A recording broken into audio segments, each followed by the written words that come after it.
Luego me vas a sacar tiempo, ¿no? Que no, que yo quiero tocar el timbre. Vale. Que... Buenos días a todos. De verdad que estoy extraordinariamente agradecido y honrado porque me hubieseis invitado de nuevo este año y estoy encantado de volver a ver a aquellos que os conocí el año pasado. Es de verdad un auténtico placer porque me siento aquí como en mi casa. Bueno, antes de empezar con la charleta que os voy a comentar, quisiera hacer un pequeño paréntesis. Cuando Alberto me llamó y me dijo si quería participar, naturalmente le dije que sí, y le pregunté qué es lo que iba a hablar, de lo que... Bueno, pues pasé de hablar de Humboldt, si recordáis, como el año pasado, a este que me dijo, pues habla de lo que quieras. Y entonces menudo lío me dio, ¿no? Menudo lío. Entonces, ¿cuál es el lema de las jornadas? Ciencia y fantasía. Pues le empecé a dar un poco de vueltas a lo de ciencia y fantasía y si me lo permitís, luego hablaremos de ese otro título que puse en la parte inferior de la pantalla. Bueno, lo que es fantasía, ciencia ficción, es un debate en que muchos autores le han dado muchas vueltas durante los 10 últimos años. No han llegado a ninguna conclusión, pero sí lo que han llegado es que posiblemente lo que se trate es únicamente de ponerle una etiqueta. A unos le ponemos ciencia, a otros le ponemos ciencia ficción. En cualquiera de los casos son seres extraordinarios y que van más allá de nuestra realidad. Por lo tanto, en un estante ponemos los de fantasía, en otros los de ciencia ficción. Siempre son seres extraordinarios.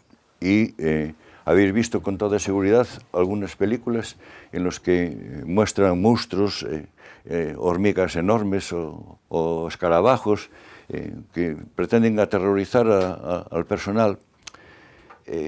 Hasta ahí llega la imaginación de la especie humana. Somos muy limitados incluso en cuanto inventamos lo que pueden hacer algunos seres. Y la verdad es que estamos todavía muy lejos de las capacidades de estos animales que son absolutamente extraordinarias, como os voy a mostrar en algunos ejemplos. Bueno, cuando hablamos de extraordinario, lo cotidiano ya no es extraordinario, lo cotidiano ya es ciencia. Por lo tanto, ya tenemos los tres elementos, lo que es la ciencia ficción, lo que es la fantasía y lo que es la ciencia. La mariposa que veis ahí en pantalla no es un ser que está fuera de nuestras latitudes, pero parece un ser absolutamente extraordinario. Todas las prolongaciones que tiene en la parte posterior del cuerpo, a partir de ellas o por ellas se emite una serie de feromonas en los procesos de cópula. Es un ser cotidiano, no es cotidiano para nosotros, es un ser extraordinario y es muy común en algunas otras latitudes, por ejemplo, en la región oriental. Bueno, la naturaleza está llena de ejemplos desconocidos, de criaturas extraordinarias. Incluso podéis ver ahí algunos personajes, algunas hormigas, que parece que llevan una cosa ahí, un champiñón o una cosa extraordinaria. Os recuerdo que de la biodiversidad, que también va implícita en estas cuestiones que os voy a comentar, conocemos aproximadamente entre el 10 y el 20% de los insectos que habitan en el planeta.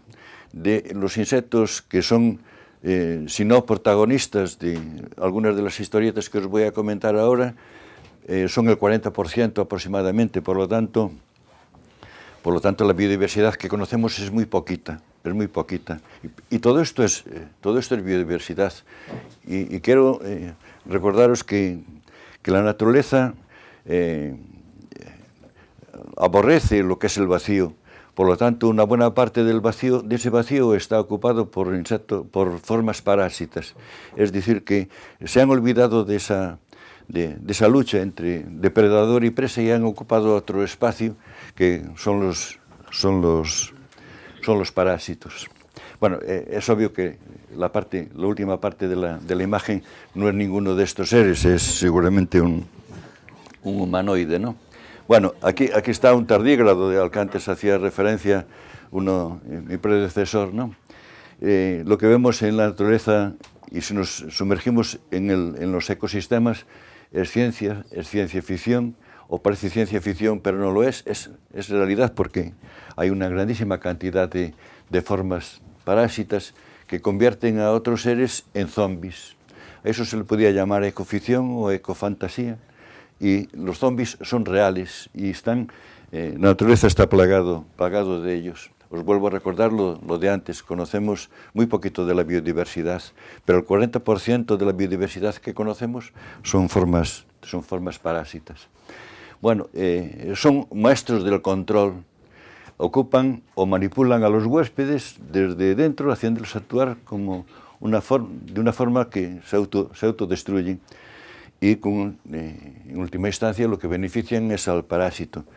Pero bien entendido, no los matan inmediatamente, se aprovechan de ellos y hacen lo que ellos quieren. Esta práctica se le denomina zombificación. Por eso son casi unos hackers de la naturaleza.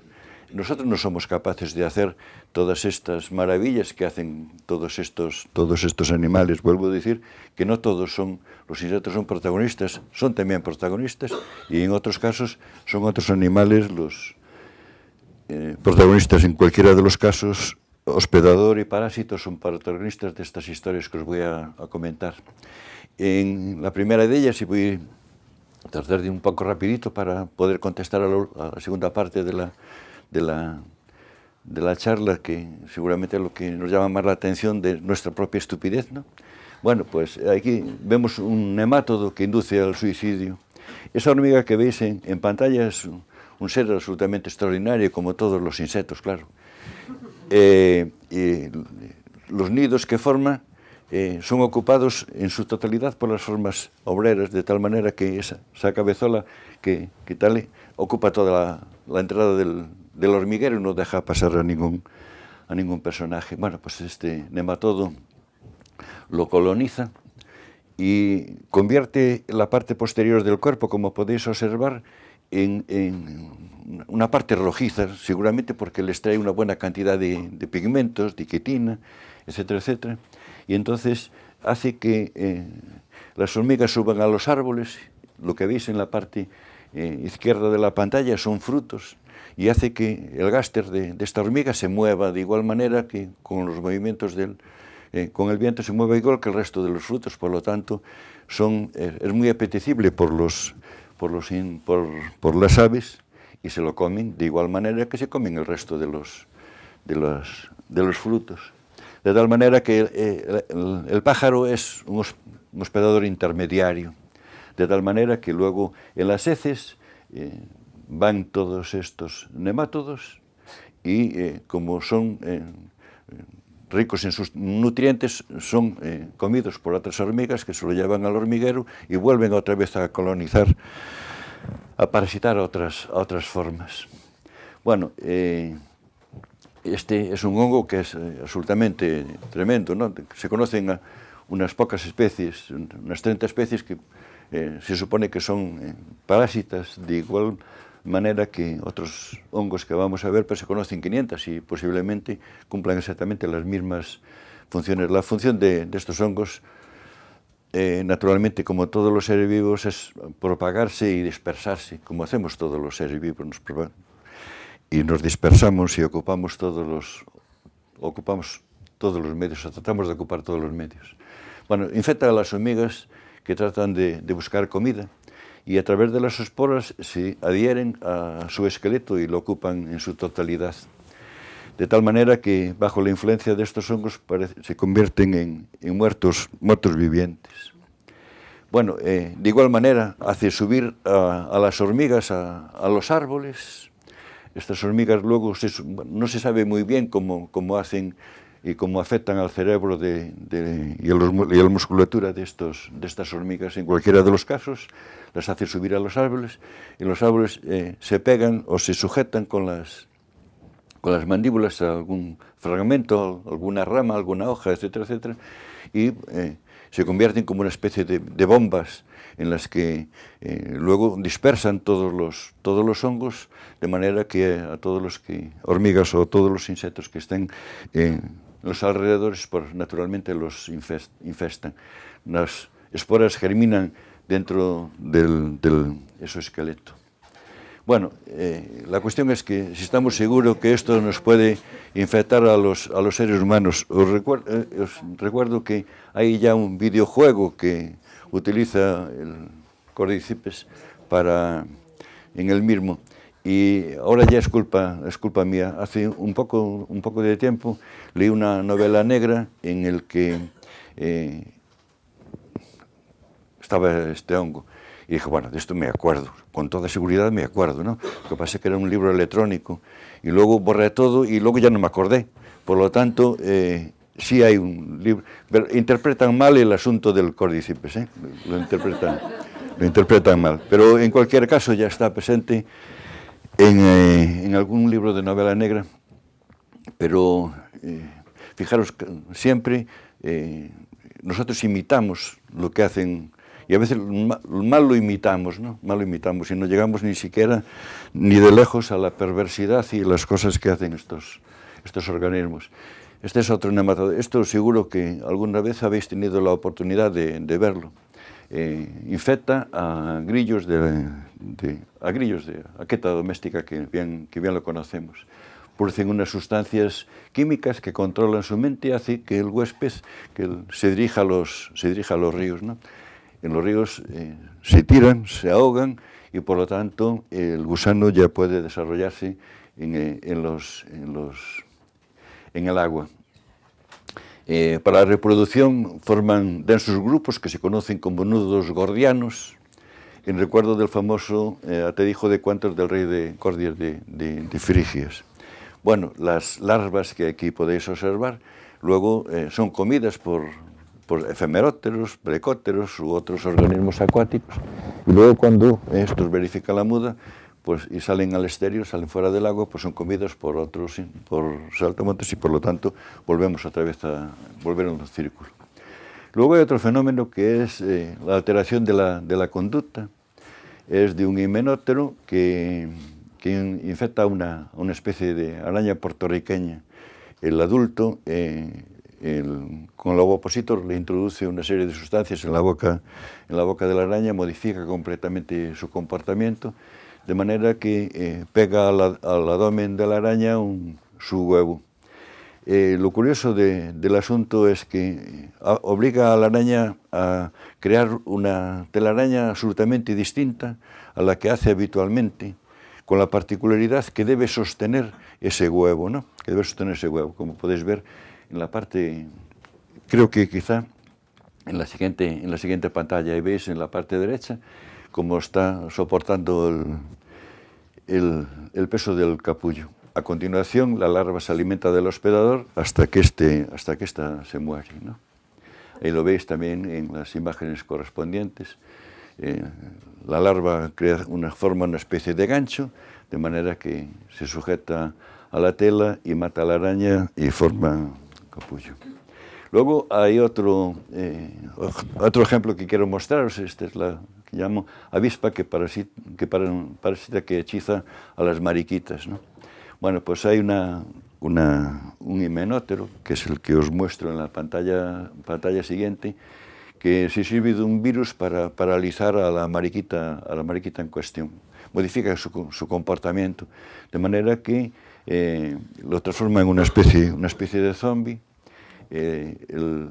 Las larvas se desarrollan sin tocar ningún órgano interno de la mariquita en una buena parte de los casos. La mariquita lo protege, como podéis ver en la parte izquierda de la pantalla, y puede sobrevivir la mariquita si no afecta a los órganos internos de la mariquita.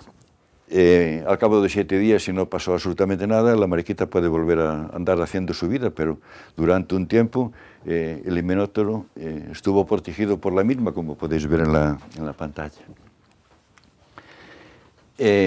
Otras avispas infectan a lepidópteros de la especie que veis ahí en pantalla. afecta a las larvas. Algunas de las larvas se pueden desarrollar en el interior de la oruga de esta mariposa, o pueden salir al exterior. En cualquiera de los casos, cuando está en el exterior, la mariposa las protege, de manera que si estas larvas empiezan a ser atacadas o molestadas por algún predador, empieza a moverse violentamente hasta que desaparece. Claro que luego las larvas pueden alimentarse a partir de la oruga hasta que ésta se muere. Pero si os fijáis hasta el momento, en este juego de la vida, en el que no se olvidan estos organismos del predador-presa, ocupan un espacio determinado, estos son unos controladores biológicos brutales, ¿no? Unos controladores, es decir, que entra en juego el control biológico. Aquí también esta especie tenemos la Ampulus compresa, que cuando esto cuando les expliqué esto a mis alumnos mayores de cuarto ciclo, se quedaron maravillados porque había una especie que se mataba a las cucarachas, ¿no? Porque son unos seres absolutamente odiados, y no sé muy bien por qué. Bueno, ¿qué? Bueno, pues son unos seres absolutamente resistentes y fantásticos, y si nos cayese un bombazo ahora, pues alguien vería al cabo de un tiempo una cucaracha encima de una lata de cerveza de Estrella de Galicia, con toda seguridad, ¿no? Bueno, la avispa se agarra a la cucaracha y le coloca el aguijón entre las patas delanteras. Por lo tanto, la avispa la cucaracha ya no puede moverse. Y no puede evitar que le pique en el cuello y en el cerebro, donde deposita el veneno. Este tiempo en que la cucaracha queda absolutamente inmovilizada es el tiempo que el himenóptero va hasta su nido, prepara su nido y vuelve, le arranca las antenas, y mientras tanto la cucaracha se acicala, se prepara para el asunto. Luego se lleva la cucaracha hasta el nido, y allí deposita un huevo. Bueno, y también en ese momento, pues toma de sus órganos internos fundamentalmente sangre para compensar un poco el esfuerzo que hizo de llevarla y de picarla y todo eso. Luego deposita el huevo entre las patas de la cucaracha, y naturalmente las larvas se empiezan a alimentar de toda la parte interna de estos organismos, y luego del resto del cuerpo. Y por último, me parece que es el último que os voy a mostrar, que un hongo infecta a unas moscas y las hace aparearse con cadáveres, y entre ellas afecta también a la mosca doméstica.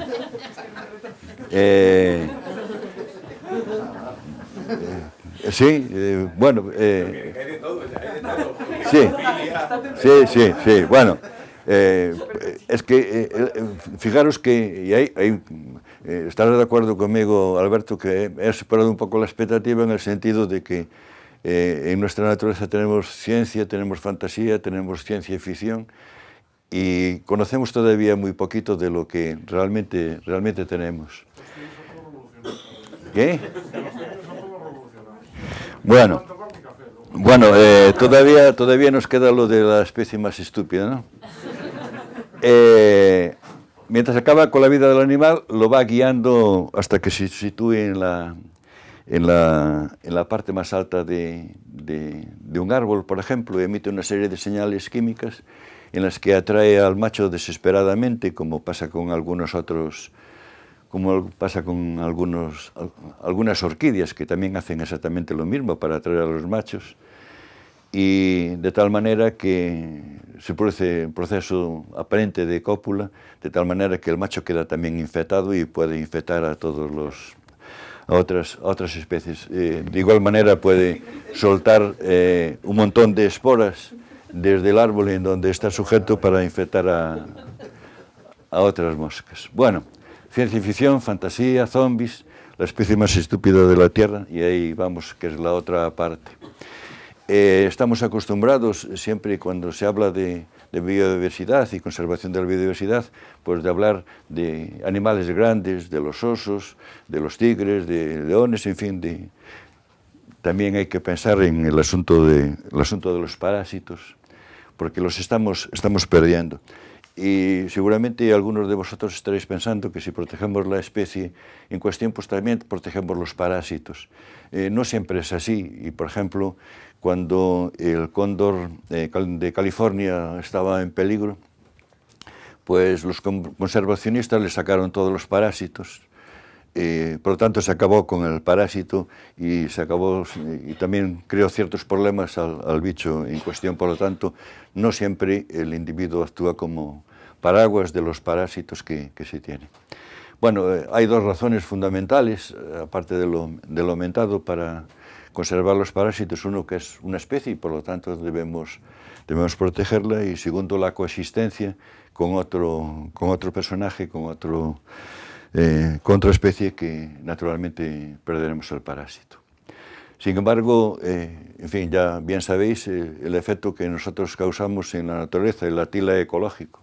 Aquí, lugares por donde pasamos, no crece ni la hierba.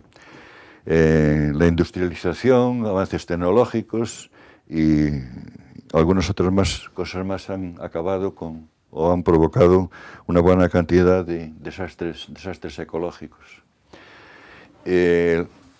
Aquí falta una imagen, pero bueno, no es relevante. Lo que quiero decir con ello es que el avance y el conocimiento de la biodiversidad nos hace ir conociendo todos estos animales. Bueno, ¿qué es lo que está pasando? Ayer, en una de las intervenciones de Noa y Lucía, me parece que recordar que se llama, ¿no? Hice una intervención a propósito de este asunto y también lo voy a ir pasando de una forma un poco rápida. Los humanos solo percibimos el mundo de una forma parcial, es lo que se denomina el síndrome de la base móvil. En la imagen podéis ver, bueno, es una imagen que trata de representar lo que quiero decir. Lo que pasa es que no son los mismos personajes con las mismas especies. Antes, hace años, se pescaban o lo que se permitía de pesca eran peces con una determinada talla, y ahora ya estamos muy contentos cuando podemos pescar, pero las tallas ya son mucho más pequeñas. Ahora, si me permitís que os lo explique de otra manera, seguramente se entiende mejor. O ya se ha entendido, pero pues tengo que hablar un poco de mis hijos, ¿no? Y entre ellos, una vez que los llevé en el coche, empezaron a protestar porque aquello vibraba mucho, ¿no? Y entonces me di cuenta que había cometido una torpeza, que hacía tiempo que no miraba las ruedas de atrás ya estaban muy comidas y ya casi se veían los hilos. Es decir, que yo me fui acostumbrando sin percatarme de aquello que empezaba a vibrar. Es decir, que los humanos nos vamos acostumbrando poquito a poco, casi sin darnos cuenta, de que vamos perdiendo biodiversidad, ¿no? Es lo que se denomina el síndrome de la base móvil. Esto lo comenté en el día de ayer, que los humanos estamos siempre tan preocupados por las cosas urgentes que no dejamos tiempo a lo importante, lo ponemos en último lugar. Bueno, el tema de la biodiversidad y cosas así lo resolveremos en su momento. Hacemos un montón de actividades que parecen inocuas, pero realmente no lo soy. De esto os han hablado ya en montones de ocasiones sobre el tema. De esto sí que también ayer lo comenté, de que una buena parte de conocimiento que tenemos sobre la pérdida de biodiversidad, y eso ni siquiera lo hemos aprendido con el asunto de la pandemia, y ayer lo comenté también, durante el confinamiento yo hablaba todos los días trataba de hablar todos los días con mis alumnos, ¿no? Para algunos le era extraordinariamente dificultoso porque no tenían portátil y nada, para otros muy fácil, y para algunos seguramente, como también he conocido, tenían que desplazarse a lo alto de un pequeño cerro para poder conectarse y poder escuchar las explicaciones de sus profes. Es decir, que esto no llega a todo el mundo por igual. Es decir, que hay un montón de problemas socioeconómicos que impiden que una buena parte de nuestros conciudadanos reciban tal tipo de información. Luego, también ayer lo menté, todas estas informaciones de esta naturaleza de biodiversidad son la comida basura de los medios de comunicación. Lo comentábamos ayer en la mesa, todo lo que está ocurriendo ahora en Galicia con esa planta que pretenden poner en el centro de Galicia. La televisión de Galicia, y no es una afirmación propia, es de los medios en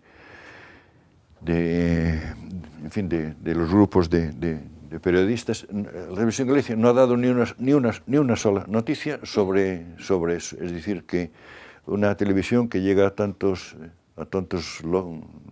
hogares y a tantas personas no tiene comunicación de este aspecto por parte de un medio de comunicación. Bueno, nuestro conocimiento de la biodiversidad no es completo, como bien sabéis, conocemos muy poquito de la biodiversidad, y en este caso he de referirme, como es lógico, a los insectos.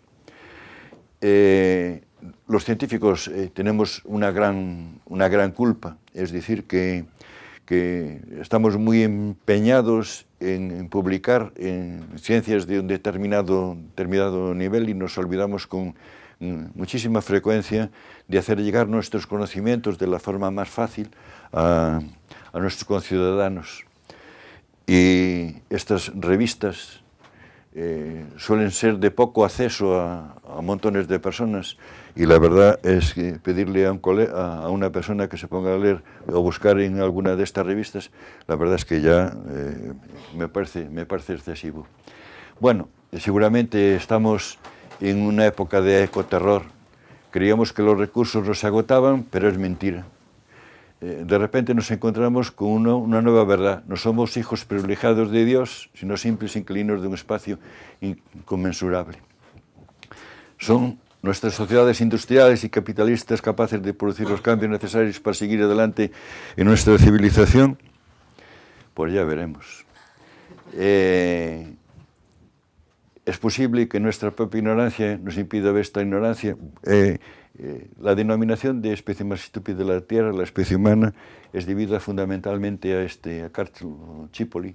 Dice que la estupidez consiste en sobreexplotar los recursos hasta el punto de destruirlos sin posibilidad de reparación. De esta manera, el agente se daña a sí mismo y a los demás en el proceso. Eso lo hacemos la especie humana. Por lo tanto, afirman que la especie más estúpida de la Tierra es la especie humana. Para terminar, os voy a mostrar una de las anécdotas históricas más curiosas que combinan ciencia ficción y naturaleza, y podemos agradecérselo a Miguel de Unamuno. Sigue estando vigente algunas de las palabras de este hombre. En su cuento Mecanópolis dice, lo de que las máquinas aquellas tuviesen su alma, un alma mecánica, y que eran las máquinas mismas las que me compadecían. Unamuno creía encontrarse ante la raza que ha de dominar la tierra deshumanizada, y frente a esta raza reivindicó el entorno natural como única fórmula de salvación. Muchas gracias por vuestra atención.